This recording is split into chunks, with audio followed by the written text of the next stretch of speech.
बहन और भाई का रिश्ता। दोस्तों, बहन की शादी को 6 साल हो गए हैं। समीर कभी उसके घर नहीं गया। होली, दिवाली, भैया दूज पर कभी कभी मम्मी पापा जाते हैं।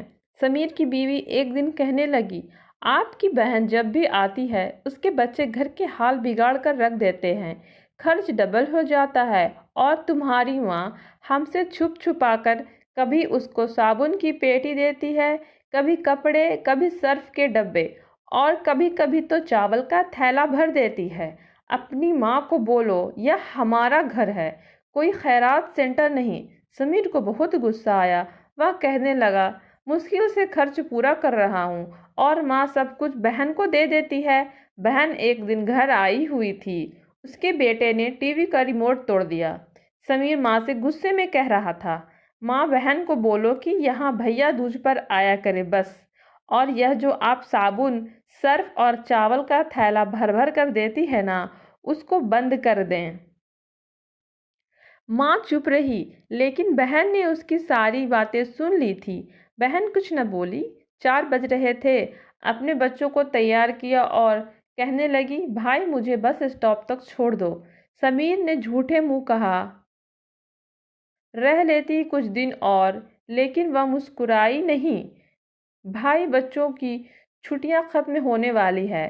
फिर जब वे दोनों भाइयों में जमीन का बंटवारा हो रहा था तो उसने साफ इनकार किया, भाई मैं अपनी जमीन से बहन को हिस्सा नहीं दूंगा। बहन सामने बैठी हुई थी, खामोश थी, कुछ नहीं बोली। माँ ने कहा, बेटी का भी हक होता है, लेकिन उसने गाली देकर कहा, कुछ भी हो जाए मैं बहन को हिस्सा नहीं दूंगा। समीर की बीवी भी बहन को बुरा भला कहने लगी। वह बेचारी खामोश रही। बड़ा भाई अलग हो गया। कुछ वक्त के बाद समीर के बड़े बेटे को टीवी हो गया। उसके पास इलाज करवाने के पैसे नहीं थे। वह बहुत परेशान हुआ। 1 लाख कर्ज भी ले लिया था। कमरे में अकेला बैठा अपने हालात पर रो रहा था। उस वक्त वही बहन घर आई। समीर ने गुस्से से बोला, अब यह आ गई है मनहूस। उसने बीवी को कहा, कुछ तैयार करो बहन के लिए। तो बीवी मेरे पास आ गई, कोई ज़रूरत नहीं है कुछ भी पकाने की इसके लिए। फिर 1 घंटे बाद वह समीर के पास आई। भाई परेशान हो? बहन ने उसके सर पर हाथ फेरा। बड़ी बहन हूँ तुम्हारी, अब देखो मुझसे भी बड़े लगते हो। फिर उसने अपने पर्स से सोने के कंगन निकाले, समीर के हाथ में रखे और आहिस्ता से बोली, पागल तू ऐसे ही परेशान होता है, यह कंगन बेचकर बेटे का इलाज करवा। शक्ल तो देख जरा, क्या हालत बना रखी है तुमने। वह खामोश था, बहन की तरफ देखे जा रहा था। वह आहिस्ता से बोली, किसी को ना बताना कंगन के बारे में, तुमको मेरी कसम है।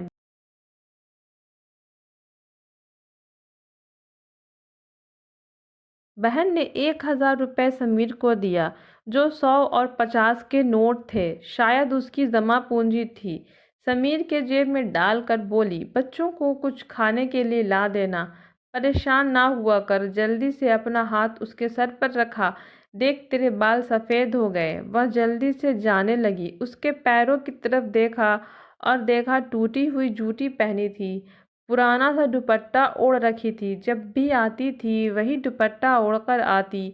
हम भाई कितने मतलब परस्त होते हैं, बहनों को पल भर में बेगाना कर देते हैं और बहनें भाइयों को ज़रा सा दुख बर्दाश्त नहीं कर पाती। वह हाथ में कंगन पकड़े ज़ोर ज़ोर से रो रहा था। उसके साथ समीर की आंखें भी नम थीं। अपने घर में भगवान जाने कितने दुख सह रही होती है। कुछ लम्हा बहनों के पास बैठकर हाल पूछ लिया करें, शायद उनके चेहरे पर कुछ लम्हों के लिए एक सुकून आ जाए। इसीलिए कहते हैं दोस्तों, बहनें तो माँ का रूप होती हैं।